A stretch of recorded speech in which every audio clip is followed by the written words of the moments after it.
So welcome back to lecture series in DC machines and transformer. So in today's class, we are looking into production of EMF inside a DC generator. So up to the point, we don't know much about the construction of a DC generator. So in this lecture, I am parallelly explaining you what are the things inside a DC generator, and also I am explaining what will be the direction of EMF induced under north pole? What will be the direction of EMF induced in a conductor in south pole? How we can find that? For that, we are discussing one more important principle, that is Fleming's right hand rule. Fleming's right hand rule. Without this Fleming's right hand rule, we cannot find the direction of current induced inside a generator. I know if it is a generator, if I am rotating the conductor, definitely EMF will induce inside it. Because who said it? Faraday said like that. So we will believe that. But without that belief, we have to check how that is happening. So we are checking what will be the direction of induced EMF. If EMF is there, definitely a current will pass. EMF is voltage. If voltage is there and a path for current is existing, then definitely current will pass. So what will be the current inside the conductor? What will be the direction of current inside the conductor? So direction of induced EMF and current is given by Fleming's right hand rule.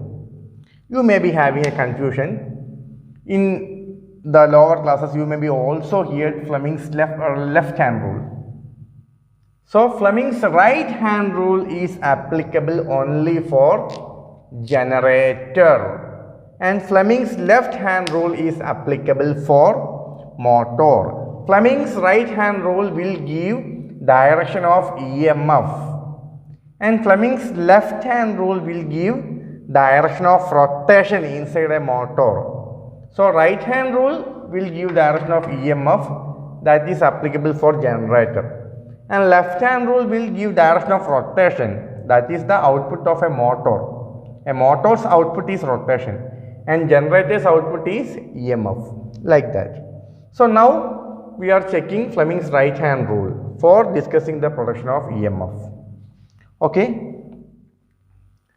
So first of all, I am splitting the working of a generator into two half cycle, 0 to 180 degree and 180 to 360 degree.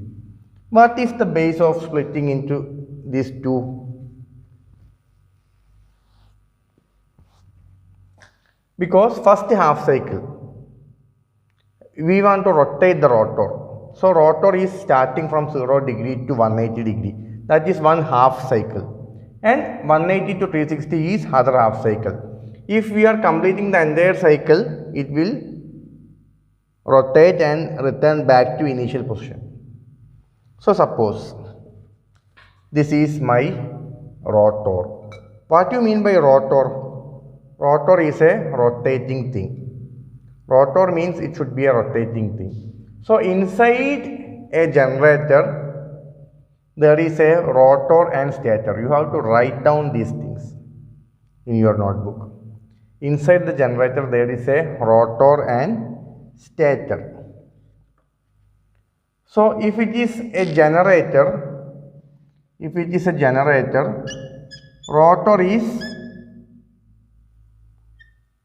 armature winding or coil, simply coil. Coil forms the windings. So armature windings are the rotating part for DC generator. And which is the stationary part? If windings are or coil is ready to rotate, which is the stationary part? Stator will be magnetic poles, north and south. Magnetic poles will be stationary. Either coil or magnet, one of these should rotate, other one will be stationary.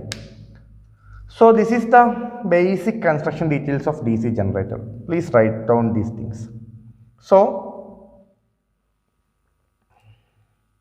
I am taking this as my rotor. Rotor is the rotating part. So I have to place all the windings on the rotor. But for the time being I am showing only single winding AB. A single winding AB and its other side CD. So AB is connected to CD. So ABCD will create one coil. So this is ABCD. A, B, on the opposite side CD. So I am trying to draw the side view of the rotor. If you are looking from the side, you can see AB. This is one conductor. How I can place the conductor on the rotor? I have to make a slot. Slot is a cutting and I have to place the copper conductor inside.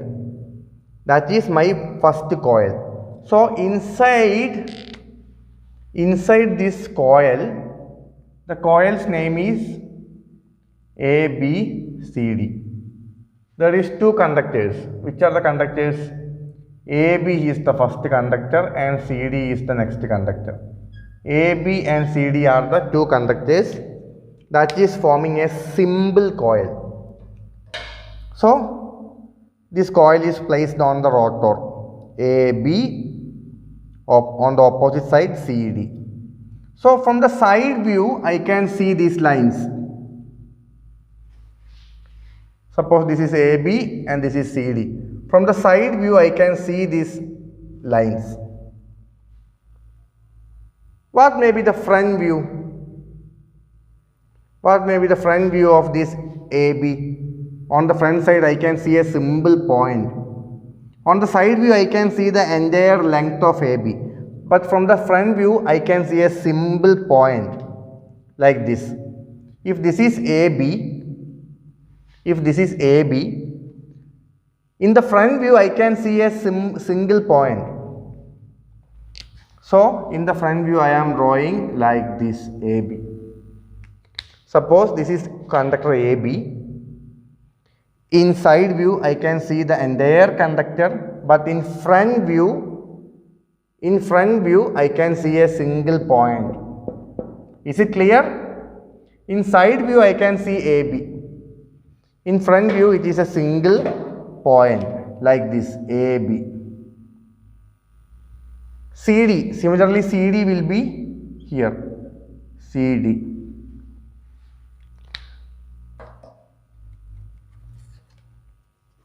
So what I want to convey is,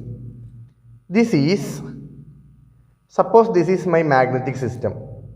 This is north pole and this is south pole. Okay, I will show like this.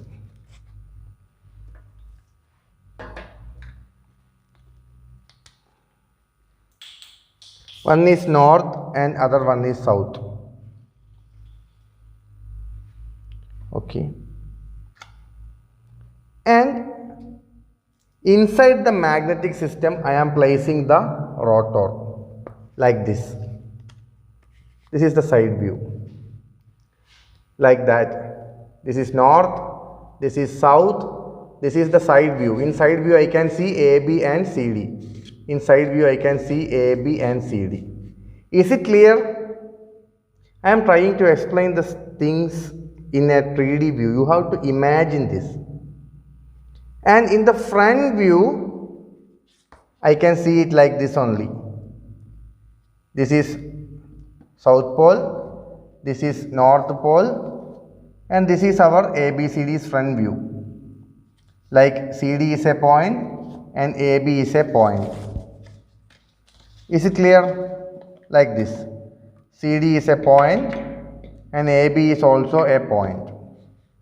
So I am representing a motor or generator in side view and front view. Okay. So I am going to apply the Fleming's right hand rule in side view. Okay. Let us move to Fleming's right hand rule. Okay. So now we are going to apply Fleming's right hand rule. So for applying that, we are taking the front view. Once again I will explain. This is the side view of the rotor. This is conductor AB and this is conductor CD. These things are visible only in side view. That's why in side view we are drawing the entire length AB and CD. But in front view, if this is AB, in front view it will be a single dot and the all circle. All the front view circle of the rotor will be visible, but the conductor will be visible as a single point here and single point here. So I will draw it. This is the front view of the entire rotor and this is conductor AB and this is conductor CD. And also north and south poles will be here. This is north pole and this is south pole. Okay, now let me explain Fleming's right hand rule. So you have to write it in your notebooks. This is the statement. Stretch the forefinger, this is forefinger, middle finger and thumb of right hand in mutually perpendicular direction. I will repeat. Stretch the forefinger, middle finger and thumb of right hand in mutually perpendicular direction. If, now I am explaining one if condition. If forefinger represents direction of flux and thumb represents direction of rotation of conductor, then middle finger will give direction of current. Now I will explain an easy way to memorize these things. If, what are the if conditions? Forefinger and thumb. These two represents input. Which are the input for a generator? We have to give flux and we have to rotate the rotor. These two things are inputs. So forefinger gives direction of flux and thumb gives direction of rotation of conductor. Then the middle finger will give the output. What is the output? Middle finger will give the output current. Is it clear? I will explain once more. Stretch the forefinger, thumb and middle finger in mutually perpendicular direction like this. All are perpendicular.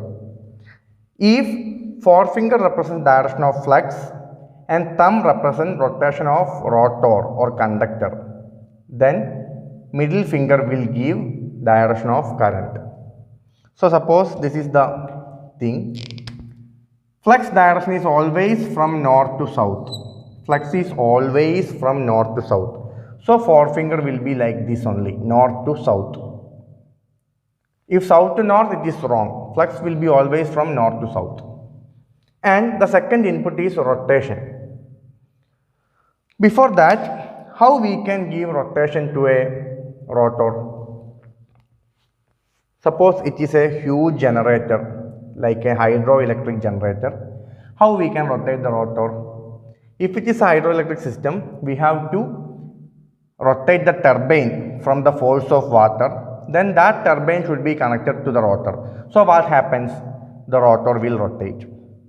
There is two options. Rotor can rotate in clockwise direction or anti-clockwise direction.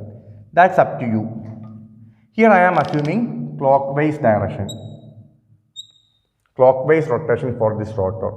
If clockwise rotation is here, then this conductor will move upwards like this.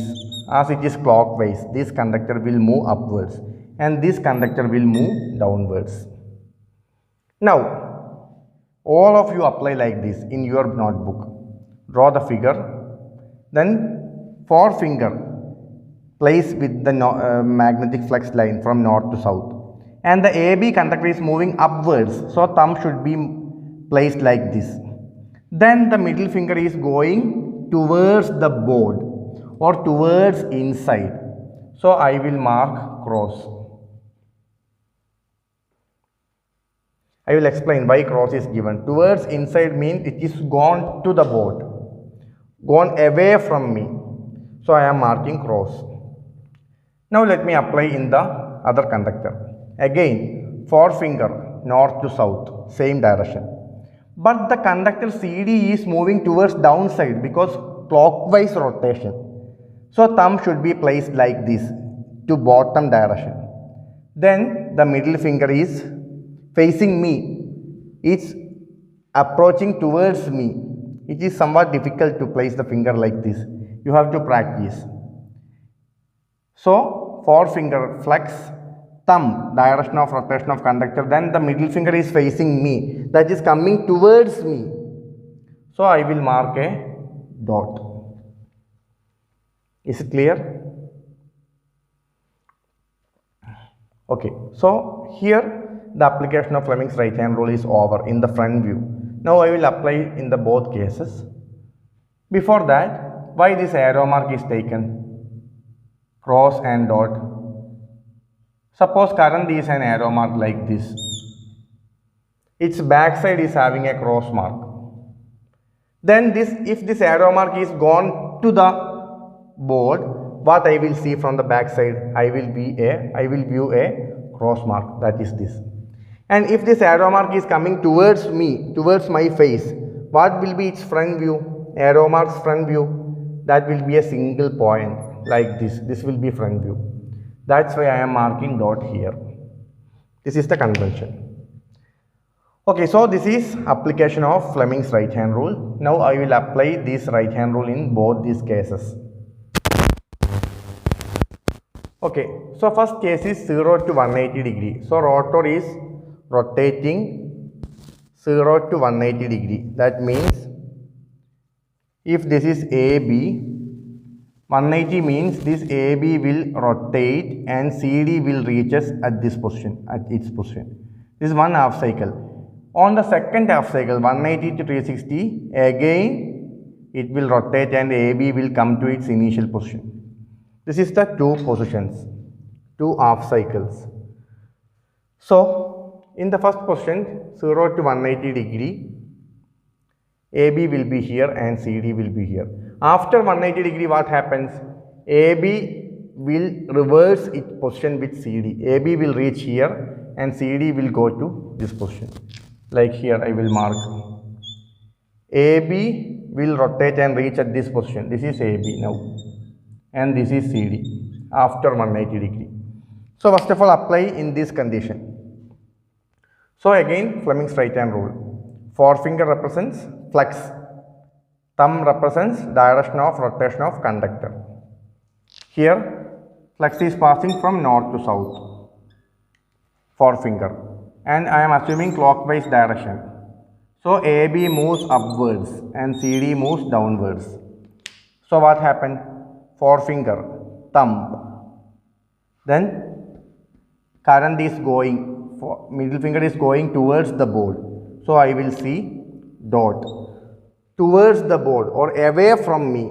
So I will mark like this, A to B. This arrow mark is here. Already I am marked here. Don't mind that. So A to B. Now at CD, you can see A to B and CD is moving towards downside. So current is coming towards me. Towards me. That means I will mark a dot. So towards me means it is C to D. C to D. This is the case. Okay. Now after 180 degree what happens? AB and CD reverses their positions. Okay. So after 180 degree, AB and CD reverses its position. Now CD comes under north pole. The poles are stationary, they will not rotate. But the armature positions are reversed because half cycle rotation. Now again apply the same Fleming's right hand rule. North to south, direction of flux, north to south. And still the rotor is rotating in clockwise direction. So now CD will move upwards and AB will move downwards. because clockwise, it is always rotating in same direction. Okay, now forefinger flex north to south, CD conductor towards upside, then current will goes towards inside, towards the board. So it will be cross. Naturally, if you are applying here, you will get dot. Because one conductor current is going towards inside, it should return at the other conductor. Just let us apply. North to south, AB is moving towards downside. So current is coming towards me. Thumb is towards this direction. So I have to mark dot. In front view, in CD current is going towards inside, D to C. And in AB current is coming towards me. So I am looking from this side. I am standing here. So it is B to A. Over. Armature current directions are over. Now, let us compare these two cases. In first case, what was the armature current direction? A to B and C to D. But in the next case, 180 to 360, what is the armature current direction? B to A, B to A and D to C. Please see this. What is the inference? In first half cycle it is A to B, in next half cycle it is B to A. You know this response of current. If current is reversing in each half cycle, it is known as, please check, A to B and C to D. Here B to A and D to C. So when the rotor or armature rotates one half cycle, the current direction inside the conductor also reverses. Such a current is known as alternating current. If current direction reverses in each half cycle, such a current is known as alternating current. If I am marking in this half cycle, it will be A to B and C to D. But in next half cycle, it was like this. The same current in opposite direction. B to A and D to C. So, what is the inference? What is the inference? It is a AC current inside armature. It is AC current is present inside armature. So, you have to write the inference, which is very, very important. In all the rotating machines, current produced inside the armature is AC. Whether it may be a AC generator or DC generator. In all the rotating machines, current produced inside the armature is AC, or it will rotate its direction in each, it will reverse its direction in each half cycle. So, what is our issue? Okay, current is AC. Is there any issue? Is there any issue for you? Yes, there is an issue because we are starting with DC generator, but the produced current is AC. Is it acceptable? Are you okay with this result? No, no one is okay because you have to power this generator, you have to use this generator to power some DC fan or DC lamp. But you are getting some AC. Will it work? No. This generator will definitely fail. So, we have to add something more to convert this AC to DC. I will repeat. We have to add something more to convert this AC in the armature to DC. For that, we are adding an add-on to this setup that is known as commutator. Okay, so now we are explaining the role of commutator in a DC generator. Anyhow, you already know that the current that produced inside the armature are AC current. Now I want to convert that to DC current. For that, I am connecting commutator here.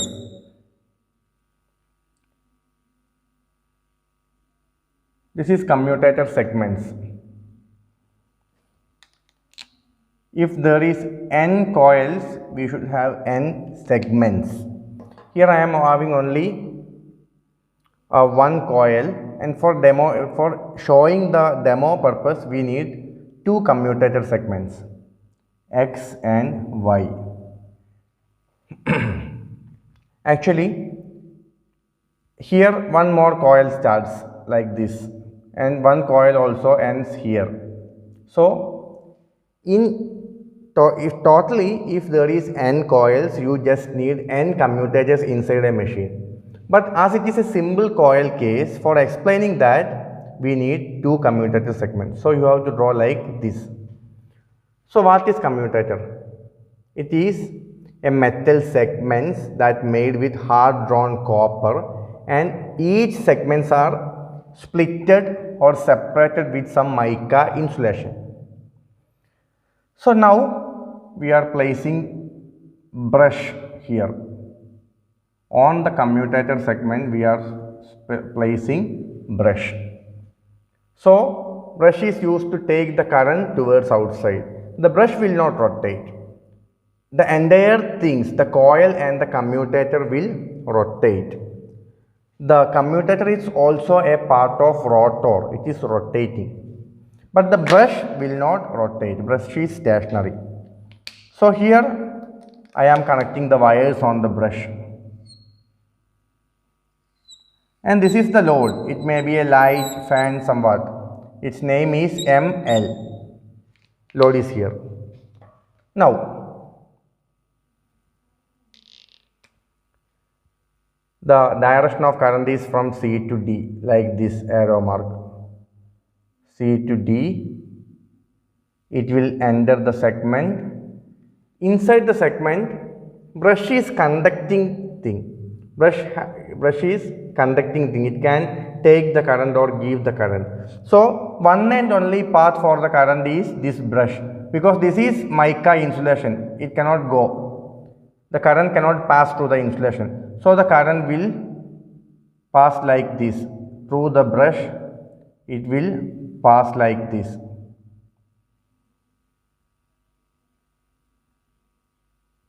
This is the direction. It will enter at the other brush. Here it will go to the conductor AB. Direction of current is this. Now the loop direction is complete. The direction of current inside the conductors are already given. What I have did is I have completed the circuit through the brushes. Here I got the direction of load current is from L to M. Load current from L to M. Now we can apply the same thing in the next case. Here also we are having the commutator segment, but what happened? The segment also rotates with the conductors. So now segment X is here and Y is here. Segment also reverses, but the brush, they are stationary. Brush will not move. Brushes are there itself. Suppose this is brush 1, this is brush 2. Here also this is brush 1, this is brush 2. Brush will not move. And this is the load. Load's name is ML. Now let me check. The current is coming from B to A. B to A, it will enter in the segment. The one and only way to go out is this brush. So it will pass like this. L to M. Now it will reach the brush 2. So it will pass like this. Now the current is having only one direction. That is, it have to follow the direction of armature current. Now the loop is complete. Now please check what is the load direction. Again it is L to M. Load current is again L to M. In the both the cases, load is having same current direction. So load current is Load current is DC current. But what was the direction of armature current? A to B, here B to A. C to D, here D to C. So armature current is still AC, but load current is converted to DC. Who is doing the conversion? This commutator segment is doing this conversion. And this arrangement of commutator and brush is known as split ring arrangement. Split ring arrangement. So who is the main role? Who is doing this conversion? Commutator segment, which is arranged in split ring arrangement, that is converting the AC current to DC while it is reaching the load. Inside the machine still it is AC, but at the load it is converted as DC. So this is the role of commutator. So in this class, initially we covered Fleming's right hand rule. Then we applied Fleming's right hand rule in the DC generator. We obtained the armature current and we concluded that armature current was AC. Then we introduced a new segment, that is commutator, and again we determined the direction of load current. So after placing the commutator, the load current was established as a DC current. So the role of commutator is to convert AC to DC while it arrives on the load. But inside the armature still it is AC. Okay. Hope you enjoyed this video. We'll meet in the next class. Thank you.